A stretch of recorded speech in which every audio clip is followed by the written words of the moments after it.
तो अस्सलाम दोस्तों, जय हिंद, नमस्ते, सत श्री अकाल। इस वक्त मैं गाजियाबाद में मौजूद हूँ और हिंदी जो 30 मई हिंदी पत्रकारिता दिवस होता है, उसी उपलक्ष्य में एक गोष्ठी का आयोजन यहाँ पे किया गया था।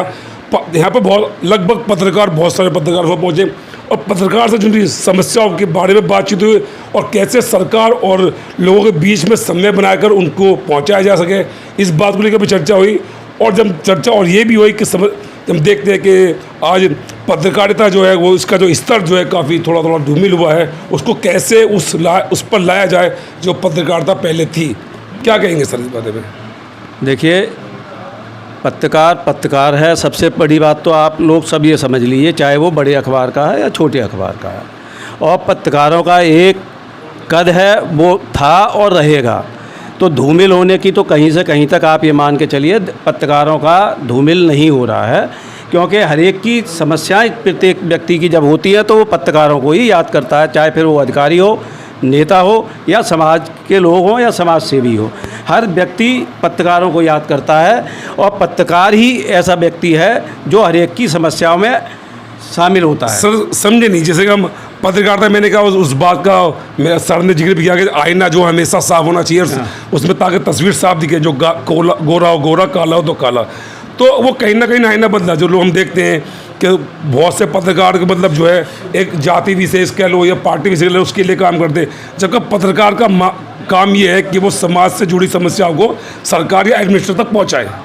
आपने बिल्कुल सही सवाल पूछा है। देखिए, आजकल जैसे गोदी मीडिया चल रहा है, वो सिर्फ जो है सरकार की ही खबरों को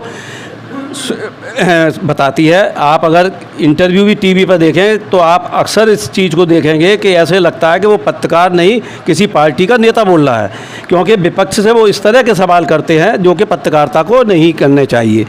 सेकेंडली, जो समस्या और उसकी बात आई थी, जैसे हमारे अजय जी ने बताया था, तो पीछे मैंने एसएसपी जब यहाँ पर थे कमिश्नर से पहले उनको लिखित में दिया था। उन्होंने भी ये कहा था कि अगर पत्रकारों के खिलाफ कोई केस होगा तो वो पहले एसोसिएशन से बात करेंगे, उसके बाद ही पत्रकारों के ऊपर कोई केस दर्ज होगा, और उसके बाद से किसी पत्रकार पर कोई केस दर्ज नहीं हुआ था। अच्छा, एक चीज़ क्या है, सरकार जो आईपीसी थी पहले धारा, उसको भारतीय दंड न्याय संहिता बना के लेकर आए, मतलब बदलाव किया। तो क्या लगता है आपको इस चीज़ से बदलाव होगा? जो 4.5 करोड़ केस पेंडिंग करे बहुत से लोग, जैसे अभी मुझे पुलिस गिरफ्तार करती है, अब मैं आरोपी नहीं हूँ, 5 साल बाद 3 साल बाद पता चलता है कि साहब वो तो आरोपी था ही नहीं, और उन्हें 5 साल जो जेल में निकाले। इस समाज में बहुत सारे ऐसे लोग हैं। देखिए, भारतीय दंड संहिता में उन्होंने संशोधन नहीं किया, उन्होंने ईडी में संशोधन किया है 2019 में। उसका नियम उन्होंने ये बना दिया है इसमें कि किसी को भी आप गिरफ्तार कर लें, जब तक चार्जशीट दाखिल नहीं होगी तब तक उसकी कोर्ट चाहे तो बेल नहीं देगी। ये उस में था। चल, आप इस संचालन में क्या देखते हैं, किस रूप में देखते हैं? आज पत्रकारिता वो आज किस रूप में देख रहे हैं आप? और ये देखते कि हमारे समाज में कहीं ना कहीं मतलब जो आम जन है वो समझ नहीं पा रहा कि कौन पत्रकार सच बोल रहा है, कौन झूठ। क्या कहेंगे सर, जो आम जन है, निम्न व्यक्ति जो बिल्कुल? देखिए, जो आमजन की आप बात कर रहे हैं वो व्यक्ति नहीं समझ पा रहा है, क्योंकि जब सोशल मीडिया, फेसबुक जिसकी हम बात करते हैं, या व्हाट्सअप की हम बात करते हैं, वहाँ पर इंफॉर्मेशन जब सर्कुलेट होती हैं और वो बायस्ड होती हैं या फिर किसी न किसी एजेंडे के तहत सर्कुलेट की जाती हैं और वो खबर के रूप में रैप की जाती हैं, तो लोगों को लगता है कि ये खबर है, और जब उसकी सच्चाई सामने आती है तो भरोसा टूट जाता है। जब भरोसा टूट जाता है उसके बाद लगता है कि हम किस पे भरोसा करें। तो यहाँ पर सवाल है क्रेडिबिलिटी का। तो क्रेडिबिलिटी जब आती है तो हम कहते हैं नेशनल मीडिया, यदि कोई भी राष्ट्रीय स्तर का अखबार है या न्यूज़ चैनल है, वो खबर ब्रेक करता है तो हम ट्रस्ट करते हैं, क्योंकि उसने क्रेडिबिलिटी को मेंटेन किया है। जो ज़मीनी स्तर के छोटे पत्रकार हैं, जिन्हें हम छोटे पत्रकार कह रहे हैं, मैं ज़मीनी पत्रकार कह रहा हूँ, वो यदि खबर ब्रेक कर रहे हैं तो बहुत मुश्किल होता है उस पर ट्रस्ट कर पाना, यदि आप नहीं जानते हैं तो। अच्छा, एक में सर, जैसे अभी कोई अखबार नया चालू करता है, उसके बाद फाइनेंसर भी नहीं है, उसका जब नया अखबार होगा तो जाहिर सी बात उसके बाद ऐड भी नहीं आएंगे, तो कैसे वो उसको अपनी समस्या हल कर चलाने के लिए? देखिए, अगर आप कोई भी अखबार शुरू करने जाते हैं तो 2 तरीके के होते हैं। अगर यदि आप स्वामी प्रकाशक मुद्रक हैं तब आपके पास में अपने अखबार को लेकर एक बिजनेस मॉडल होना चाहिए कि रेवेन्यू जनरेट होगा कैसे। एक होता है अखबार के अंदर रिपोर्टर जो रिपोर्ट करता है, इन्फॉर्मेशन कलेक्ट करता है, डेस्क पे भेजता है, सब एडिटर उसको सब एडिट करता है, संपादक उसको वेरीफाई करता है, छपने के लिए दे देता है। तो 2 अलग अलग डिपार्टमेंट हैं। यदि आप बिजनेस में जा रहे हैं तो बिजनेस मॉडल आपके पास में अपना होना चाहिए। दूसरा सवाल आप जो बार बार कह रहे थे, आईना गंदा है, साफ़ है, वो तब होता है जब आपकी पत्रकारिता बायस्ड हो जाती है। तो आपको वो बायस्ड पत्रकारिता से हटना होगा और आपको निष्पक्ष रहना पड़ेगा। वो तभी संभव है जब आप बायस्ड नहीं होंगे, चाहे फिर वो गोदी मीडिया हो या जातिगत मीडिया हो या धार्मिक मीडिया हो या कोई हो, आपको अनबायस्ड रहना पड़ेगा और अनबायस्ड होने के लिए बहुत मेहनत करनी पड़ेगी। क्या कैसे आपने प्रोग्राम आप ऑर्गेनाइज किया और हिंदी पत्रकार सभा पे गोष्ठी आयोजन की, क्या इसका पर्पज क्या मतलब? आज की जो पत्रकारिता की हालत है उसको देखते हुए उसमें सुधार की आवश्यकता है। उसके सुधार के लिए ही आज हमने हिंदी की पत्रकारिता दिवस के उपलक्ष्य में प्रोग्राम रखा और सभी पत्रकार भाइयों को बुलाया है। यहाँ पे कोई नेता नहीं है, केवल सब हम पत्रकार भाई हैं और अभी हम इस दुर्दशा को कैसे सुधारें और अच्छा कैसे कर सकते हैं उसी पे चर्चा कर रहे हैं। जब आप कोई संस्था बनाना चाह रहे हैं जो और से जुड़ी मिलकर बेहतर काम करते हाँ जी, हैं, हाँ जी। उसका क्या मोटिव है आपका? हम एक संयुक्त मीडिया एसोसिएशन बनाने के इच्छुक हैं जिसमें सभी मीडिया शामिल रहेगी, प्रिंट मीडिया, इलेक्ट्रॉनिक मीडिया और डिजिटल मीडिया भी, जो आजकल सोशल मीडिया के नाम से प्रसिद्ध है।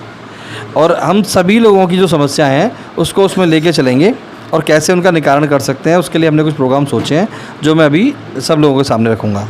अच्छा मैडम, क्या है जैसे अभी मैं आपकी बात को सुन रहा था, आपकी पति की डेथ हो गई और आप उसके बाद भी उस चीज़ को आप निरंतर आगे बढ़ा रहे हैं, तो कैसी चीज़ें घटनाएं आती हैं कि मतलब जैसे एक महिला होने के बावजूद भी पब्लिक डोमेन में होना, सबके साथ वो संघर्ष करना, एक महिला के रूप में किस तरह पेश किया आपने? देखिए, जैसे मेरे पति की डेथ हुई तो बहुत सी चुनौतियाँ मेरे सामने रहीं और चुनौतियाँ इस तरह की थी कि एक महिला होने के नाते आप समझ सकते हैं कि जब एक महिला समाज में काम करती है तो उसको कहीं ना कहीं बैक फुट पे लाने की कोशिश करी जाती है। तो मैं उन चुनौतियों को फेस करती हुई बहुत हिम्मत के साथ आगे बढ़ती रही और कहीं ना कहीं मैं भगवान पे बहुत विश्वास करती हूँ कि चाहे इंसान कैसा भी हो, भगवान अगर साथ है तो चुनौतियों में भी इंसान निखर सकता है। और सबसे बड़ी बात ये रही कि मेरे पति के जाने के बाद जो मैंने चुनौतियाँ फेस करी, चुनौतियाँ मेरे सामने कई प्रकार की आई।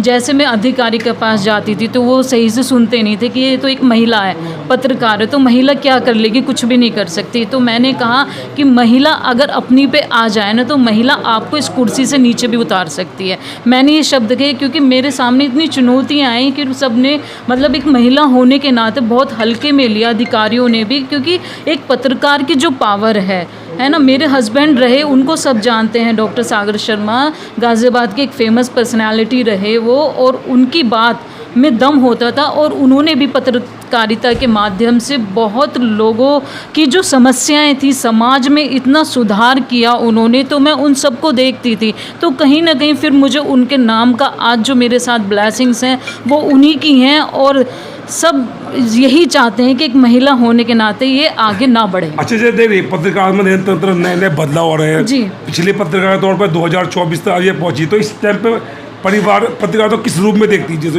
जैसे कि जैसे पत्रकार पब्लिक डोमेन आरोप भी लगेंगे, बहुत सारी चीज़ें होती है। बिल्कुल, इसमें इस तरह का रहा कि अब से और पहले जो पत्रकार का एक निरर्थक कार्य रहता था, सबसे बड़ी बात ये रही कि जब कलम हमारे पास है और हमारी कलम में इतनी ताकत है कि हम अपनी कलम के माध्यम से उस बात को निरर्थक तरीके से रख सकते हैं, तो हम कमज़ोर क्यों? हमें तो कमज़ोर नहीं होना चाहिए ना। फिर दूसरा, चाहे अधिकारी हो चाहे सिस्टम हो, तो वो तो हमारे ऊपर हावी होगा, बल्कि हमें अपनी समस्याएं और अपने आप को इस तरह से उनके ऊपर हावी रखना है कि वो हमसे अपनी धौंस ना दिखाएं। तो जैसे देख सकते हैं कि बहुत सारी विषयों पे बातचीत हुई है और हिंदी पत्रकारिता दिवस की एक संगोष्ठी थी। तो दोस्तों देखते रहिए तिरछी नज़र।